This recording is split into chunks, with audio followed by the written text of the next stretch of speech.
لیکن مسئلہ یہ ہے کہ جب حکومت کا وزیر تعلیم خود یہ بات کرے گا، جب حکومتی لوگ کہیں گے کہ رجسٹریشن ہم نے معطل کر دیا ہے، ہم نے ایکشن لے لیا، ہم نے کمیٹی بنا دیا، یہ کر دیا وہ کر دیا، تو پھر آپ لوگوں کو کیسے وہ کر سکتے ہیں؟ دوسری بات یہ ہے کہ جو میں اس پہ بھی آتا ہوں، جو FIR انہوں نے کیا ہے، کن کن کے اوپر کیا ہے. دیکھیں مسئلہ کیا ہے، مسئلہ ہے شریف خاندان کی کریڈیبلٹی کا. جب مریم نواز صاحبہ پریس کانفرنس کر رہی تھی، میں نے اسی وقت کہا، میں نے کہا لیں جی انہوں نے تو کام کر دیا پنجاب گروپ آف کالجز کا. مسئلہ یہ ہے کہ مریم نواز صاحبہ نے اپنے طرف سے تو مطلب بہت بڑی فیور دی پنجاب گروپ آف کالجز کو، جب انہوں نے ان کو آ کے ڈیفینڈ کیا اور کہا کہ ایسا کوئی واقعہ نہیں ہوا. لیکن اس وقت میں نے ایک مثال دی تھی، اس مثال پہ نیچے اگر کوئی 400-500 لوگوں نے کمنٹس کیے تھے تو 400-500 میں سے 1 2 یا 3 تھے جنہوں نے مجھے کہا کہ آپ کی مثال نہیں دینی چاہیے. میں مثال دوبارہ دے دیتا ہوں اور کلیریفائی بھی کر دیتا ہوں کہ میں نے یہ کہا تھا، اور وہی مثال آپ ذہن میں رکھیں کہ اگر کوئی اللہ کا ولی گزرا ہے اور 500-600 سال پہلے گزرا ہے اور تمام مسالک کا کنسنسس ہے اس اللہ کے ولی کے اوپر کہ وہ واقعی اللہ کا ولی تھا، آج تک 500-600 سال میں ایک شخص نے بھی اس کے اوپر سوال نہیں اٹھایا کہ نہیں یار وہ اللہ کا ولی نہیں تھا، جس کے اوپر 500-600 سال کا کنسنسس ہے تمام مسالک کا کہ وہ اللہ کا ولی تھا. لیکن آپ ایک مرتبہ اس اللہ کے ولی کے حق میں بات کروا دیں شہباز شریف سے، نواز شریف سے، مریم نواز سے، عطا طرر سے، عظمہ بخاری سے، مریم اورنگزیب سے، ان لوگوں سے ایک بار ان کے حق ان کی زبان سے نا اس اللہ کے ولی کے حق میں بات کروا دیں، کروڑوں لوگ اس اللہ کے ولی پر سوال اٹھا دیں گے کہ وہ واقعی اللہ کا ولی تھا یا نہیں تھا، جس کے اوپر 500-600 سال سے کنسنسس ہے کہ وہ اللہ کا ولی ہے. کسی کو آج تک 600 سال میں کوئی اختلافی آواز نہیں آئی. ایک ان کی زبان سے آپ بیان دلوائیں اور پھر آپ دیکھیں اس اللہ کے ولی کے خلاف کتنی باتیں ہوتی ہیں. یہ میں مثال دی ہے میں نے. دیکھیں بات یہ ہے کہ جس کی یہ تعریف کریں گے لوگ اس کے خلاف ہو جائیں گے، جس کے حق میں یہ بات کریں گے لوگوں سے اس سے نفرت ہو جائے گی، جس کے ساتھ یہ کھڑے ہوتے جائیں گے لوگ اس کے خلاف ہوتے جائیں گے. ان کی کریڈیبلٹی کا مسئلہ ہے، پہلی بات. دوسری بات یہ ہے کہ دیکھیں میں یہ بھی آج کل آپ کو مثال دیتا ہوں، جو اشرف باجوہ نے ایک فگر شیئر کیا تھا کہ جس دن PTI کا یہ چند ہفتے پہلے 2-3 ہفتے پہلے جب پنڈی میں پروٹیسٹ تھا PTI کا، تو کیا ہوا تھا؟ پنڈی میں تحریک انصاف کا پروٹیسٹ تھا. ہمارے ڈیجیٹل میڈیا کے لوگوں نے جا کے اس پروٹیسٹ کو دکھایا، یوٹیوبرز نے دکھایا، کیونکہ میڈیا تو آپ کو پتا ہے بلیک آؤٹ کر چکا ہے. سوشل میڈیا نے دکھایا. جن یوٹیوب چینلز نے PTI کا وہ پروٹیسٹ دکھایا، ان یوٹیوب چینلز کے کل ویوز جو ہیں وہ 2.40 کروڑ تھے. اور اس دن پروٹیسٹ کے خلاف جو پریس کانفرنسز کی نون لیگ والوں نے، وہ ساروں کی پریس کانفرنسز کے ویوز ملا کے 77,000 تھے. اب آپ خود ذرا بیٹھ کے رک کے ذرا ایک لمحے کے لیے سانس لیں اور ذرا تھوڑا سا جہاں بھی آپ بیٹھے ہیں ٹیک لگا کے سوچیں. 2.40 کروڑ ایک طرف، صرف 77,000 ایک طرف، کوئی مطلب کوئی فرق سمجھ آتی ہے آپ کو؟ اس سے اندازہ ہوتا ہے کہ ان لوگوں کی شکلوں سے لوگوں کو مسئلہ ہو گیا ہے. ان کی شکلیں سامنے آتی ہیں، لوگ ٹی وی بند کر دیتے ہیں. ٹی وی ویسے آج کل کتنے لوگ دیکھتے ہیں آپ کے سامنے ہیں. ان کی یوٹیوب پہ تصویر آتی ہے، لوگ چینل سے گزر جاتے ہیں. اور مجھے تو یقین ہے کہ جن یوٹیوب چینلز پہ ان کی شکل آتی ہوگی تو وہ یوٹیوب پہ نا ایک آپشن ہوتا ہے، آپ آپشنز میں جائیں نا تو وہ یوٹیوب آپ کو کہتا ہے، آپشن پوچھتا ہے کہ آپ ڈونٹ ریکمینڈ کر دیں یا ناٹ انٹرسٹڈ کر دیں، تو وہ پھر یوٹیوب چینل آپ کے سامنے نہیں آتا. تو میرا خیال ہے کہ جن یوٹیوب چینلز کے اوپر یہ آتے ہوں گے ان کو لوگ جا کے ڈونٹ ریکمینڈ کر دیتے ہوں گے، ناٹ انٹرسٹڈ کر دیتے ہوں گے تاکہ وہ یوٹیوب چینل ہی لوگوں کے سامنے نہ آ جائیں. اتنی ان کے حوالے سے سینٹیمنٹس نیگیٹو ہیں. اب دیکھیں اگر یہاں پہ مریم نواز صاحبہ کی بجائے کوئی اور ایسا بندہ جس کو لوگ سنتے ہیں، جس پہ لوگ اعتماد کرتے ہیں، بھروسہ کرتے ہیں، کچھ پروفیسرز آ جاتے ہیں، کچھ والدین آ جاتے ہیں سامنے کہ ہم نے جی تحقیق کی ہے، ایسی کوئی بات نہیں ہے، پلیز ایسا نہ کریں، لوگ ان کی بات سنتے. ان کا مسئلہ یہ ہے کہ ان کو لوگ سنتے ہی نہیں ہیں.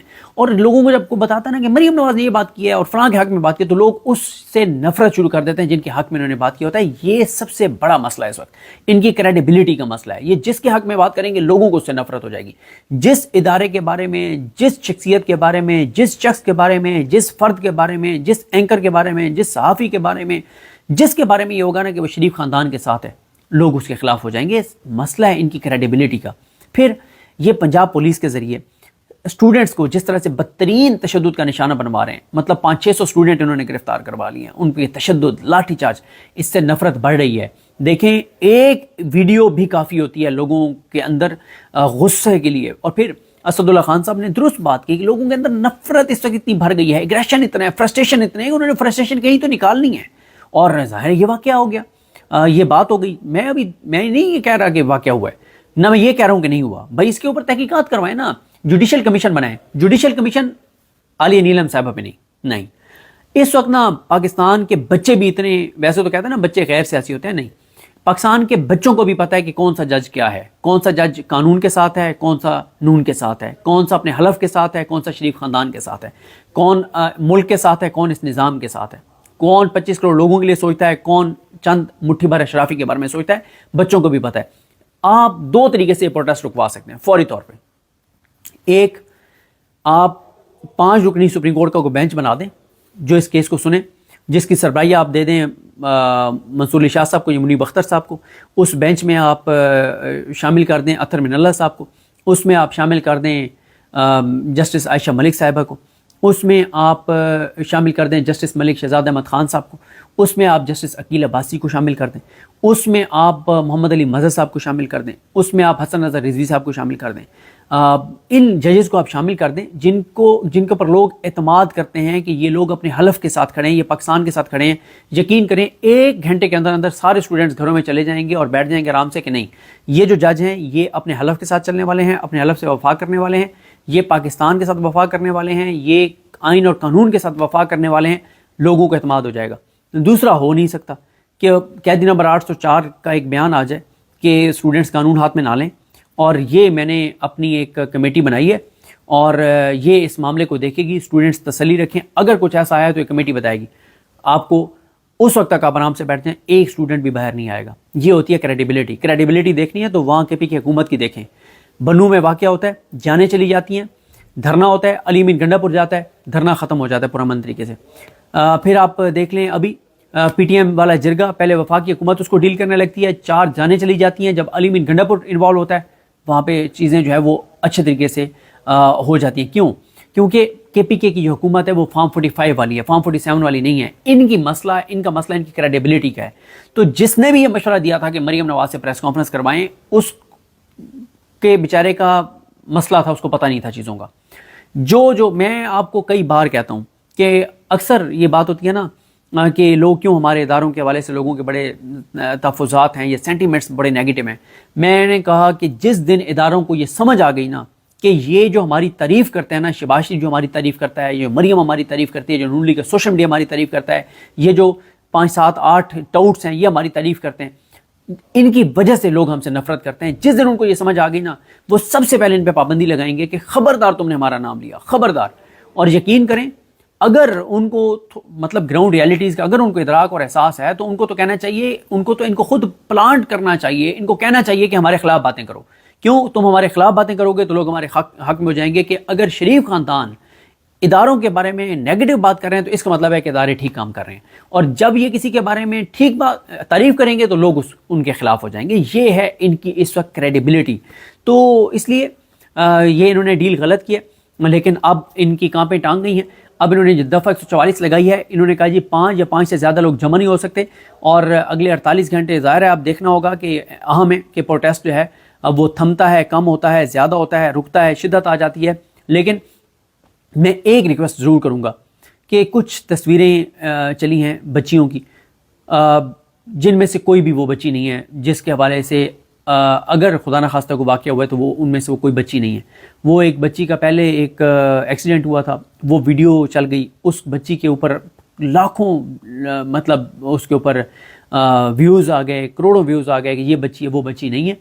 اور ویسے بھی کسی بچی کی تصویر اس طرح سے شیئر نہیں کرنی چاہیے۔ ہاں ایک اور چیز، ہمارے دوست ہیں ظہیر بھائی، وہ اپنا یوٹیوب بھی کرتے ہیں اور پروڈیوسر بھی ہیں۔ ظہیر بھائی جو ہیں انہوں نے ایک ویڈیو کی ہے، میں آپ کو دکھاتا ہوں۔ انہوں نے کیا کہا ہے کہ جو شہر بانو ہیں ان کے ساتھ جو بندہ کھڑا ہے، جو اس بچی کا باپ بتایا گیا ہے جو زخمی ہوئی، وہی بندہ کل مریم نواز کے ساتھ بیٹھی مانور کا والد جو ہے وہ بن گیا تھا۔ تو یہ کیا ان کی اپنی باتوں میں تضاد ہے جس وجہ سے لوگ ان پہ شک کرتے ہیں۔ سنیے ظہیر صاحب کیا کہہ رہے ہیں۔ یہ باپ کس کا ہے؟ ایزا کا۔ کھڑے ہوئے کس کے ساتھ ہے جناب؟ اے ایس پی صاحبہ کے ساتھ۔ اب مہر بخاری کے پروگرام میں آتے ہیں، یہی والا بندہ جو باپ بن جاتا ہے کس کا؟ مانور کا۔ مانور کون ہے؟ جو غلطی سے یا بقول ان کے جو بھی انہوں نے بتایا، چلے ہمیں یقین کر لیتے ہیں، اس احتجاج میں ٹیچر کے کہنے کے اوپر احتجاج کر رہی تھی۔ اب بندہ سیم ہے، جس بندے کا نام نہ اے ایس پی نے لیا تھا، انہوں نے کہا تھا یہ اس بچی کا والد ہے، خیر اے ایس پی نے والد کا بھی اس بچی کا نام لیا تھا، مریم نواز صاحبہ نے اس بچی کا نام لے لیا ایزا کہہ کے، لیکن اب مجھے بتائیں کہ یہ بندہ جو ہے کیا یہ ایزا کا باپ ہے, کیا یہ مانور کا باپ ہے؟ ظاہر ہے دونوں کا باپ تو نہیں ہو سکتا, دونوں مختلف بچی ہیں, دونوں کا باپ تو نہیں ہو سکتا. اور تیسرا سوال یہ ہے کیا یہ دونوں کا باپ نہیں ہے؟ کیونکہ جس طریقے سے آپ نے ان کو کھڑا کیا, ان کے چچا کو دکھانے کے لیے کھڑا کیا, ان سے ایک سوال نہیں پوچھا ان کے چچا کو کھڑا کرنے کی ضرورت کیا تھی ماسک پہنا کے؟ اچھا, پھر اسی طرح سے آپ نے دیکھا عظمہ بخاری صاحبہ نے جو صحافیوں کو دھمکی لگائی, مطلب شرم آنی چاہیے, یہ کوئی بات ہے کرنے والی کہ نوکری چلی جائے گی, نوکریوں سے نکلوا دوں گی, یہ وہ سارا کچھ. اور پھر بعد میں کہہ رہی ہیں کہ میں نے تو لائٹر روڈ پہ بات کی تھی, حالانکہ ایسی بات نہیں ہے. پھر بچوں کو ایسے ٹریٹ کر رہے ہیں جیسے پی ٹی آئی والوں کو ٹریٹ کرتے ہیں, یہ بھی آپ نہیں کر پائیں گے. یہ بچے جو ہیں بے خوف بچے ہیں, اور ڈر خوف اس معاشرے سے لوگوں میں ختم ہو گیا. اور اب یہ انٹرنیٹ جو ہے وہ ڈاؤن کر رہے ہیں, اور انٹرنیٹ ڈاؤن کر رہے ہیں کیونکہ اس وقت جو پروٹیسٹ اس وقت جو ہے وہ بہت زیادہ جو ہے وہ کمپین چل رہی ہے, تو یہ اس لیے انٹرنیٹ ڈاؤن کر رہے ہیں. اب ذرا دیکھیں کہ کس کس پہ ایف آئی آر ہوئی ہے. اس میں سے 99% وہ لوگ ہیں جنہوں نے جسٹ رپورٹ کیا ہے کہ کیا واقعات ہو رہے ہیں, عوام کیا بات کر رہی ہے, لوگ کیا بات کر رہے ہیں, کوئی انہوں نے اشتعال نہیں پھیلایا. لیکن کس کس کے اوپر ایف آئی آر ہو گئی ہے جناب؟ راجہ احسن نوید ہیں, فیصل پاشا ہیں, فیصل شہزاد ہیں, فرید شہزاد ہیں, عمر قاضی, جمیل فاروقی صاحب ہمارے بول میں ہمارے ساتھ تھے اینکر, ایاز امیر, یہ میرے خیال ایاز امیر صاحب کے اکاؤنٹ نہیں ہے لیکن ان کے نام سے, ایاز امیر کے نام سے. عمران ریاض خان صاحب, کوئی ایف آئی آر ہو اور اس میں عمران ریاض خان صاحب کا نام نہ ہو تو وہ ایف آئی آر تو مکمل نہیں ہو سکتی. اس کے بعد ابراہیم ہیں, رابعہ ملک ہیں, عمر دراز گوندل, یہ بیورو چیف ہیں, اے بی این نیوز کے جرنلسٹ ہیں, بڑے اچھے جرنلسٹ ہیں, زبردست جرنلسٹ ہیں. مقدس فاروق اوان کو آپ ٹویٹر پہ دیکھتے ہوں گے, اور میں تو ان سے کہتا ہوتا ہوں مقدس فاروق اوان کو اور مغیث علی کو کہ ٹویٹر کی دو ہی سیلیبریٹیز ہیں, ایک مغیث علی اور ایک مقدس فاروق اوان, تو یہ دونوں بہت ایکٹیو ہیں ماشاءاللہ. اب یہ بھی جرنلسٹ ہیں. شاکر محمود اوان جرنلسٹ ہیں. پھر فرح اقرار صاحبہ, اقرار الحسن صاحب کی آئی تھنک یہ اہلی ہیں, وہی ہیں اگر تو فرح اقرار, کیونکہ معروف فرح اقرار تو وہی ہیں. اچھا, اس کے بعد جناب طیبہ راجہ پی ٹی آئی سے, Saddam Khan Tareen P T I سے, احتشام علی عباسی ہمارے دو جرنلسٹ جنہوں نے قاضی فائز عیسیٰ صاحب کی وہ ویڈیو بیکری والی بریک کی تھی, یہ وہ احتشام علی عباسی صاحب ہیں. اس کے بعد احمد بوبک بہت ایکٹیو ٹویٹر کے اوپر, بہت زبردست ٹویٹس کرتے ہیں. اس کے بعد عبداللہ بڑائچ بہت ایکٹیو ہیں. محمد شہزاد, نعیم بخاری, اب یہ نعیم بخاری صاحب کے نام سے کاؤنٹ ہے, نعیم بخاری صاحب ڈیفینیٹلی نہیں ہوں گے. فرقان جٹ, سمی ابراہیم صاحب بھی آج کل بڑے کھٹکتے ہیں اس لیے ان کا نام بھی ڈال دیا گیا. عمرانہ مغل, میاں عمر ایڈوکیٹ, حسیب احمد, سید خلیق الرحمان چودھری, اخلاص گجر, ملک گل نواز سویا. اچھا, یہ ہو گئے جناب. 2-3 نام اور ہیں وہ بھی میں آپ کو بتا دیتا ہوں. ہاں جی, مصباح ایڈوکیٹ, محمد عمران, سید ذیشان عزیز, یہ بھی ہمارے دوست اردو پوائنٹ کے جرنلسٹ ہیں, ان کا بھی کوئی ایسا معاملہ نہیں تھا. اس کے بعد محمد شہزاد, طوبہ احمد پوری, سعد خلیق الرحمان, محسن رضا اور ثاقب جمیل. اور پھر اس میں دیکھیں کئیوں کے تو آگے لنک ہی نہیں دیے ہوئے کہ ان کا کون سا ایسا ٹویٹ ہے. جنہوں نے رپورٹ کیے ہوئے ان کے اوپر بھی ایف آئی آریں جو ہیں ایف آئی آر کاٹ دی گئی ہے. یہ ان کی حالات ہے, یہ ان کی صورتحال ہے. تو شہر بانو ہوں, ان کی جو ایس پی ہیں, یا ان کی جتنے بھی پولیس والے جن کو یہ بٹھا کر پریس کانفرنسز کر رہے ہیں, ان کے اوپر لوگ بالکل اعتماد کرنے کو تیار نہیں ہیں. آپ کو پتہ ہے پولیس نے جو کچھ کیا ہے نون لیگ کے کہنے پہ, شریف خاندان کے کہنے پہ, پولیس کے حوالے سے بھی لوگوں کے اندر بہت نفرت ہے, اور بالکل لوگ اعتماد نہیں کرتے پولیس کی بات پر بھی. اور شریف خاندان تو پھر ٹاپ پہ نا اس وقت نمبر 1 ہے, جن کی اس وقت نفرت ہے, اور جو لوگ جن کے حوالے سے بہت نیگیٹو سوچتے ہیں. تو ظاہر ہے یہ فارم 47 والے ہیں, عوام نے ان کو ووٹ دیا نہیں, عوام ان کی سنتی نہیں ہے. عوام انہی کی سنتی ہے جن کو عوام نے ووٹ دیا, اور وہ اس وقت پتہ ہے آپ کو کہ ان کے ساتھ کیا ہو رہا ہے. تو دیکھتے ہیں جی 48 گھنٹے میں کیا ہوتا ہے. مجھے اپنی دعا میں یاد رکھیں. اللہ کریم ہم سب کا حامی ناصر ہو. اللہ حافظ.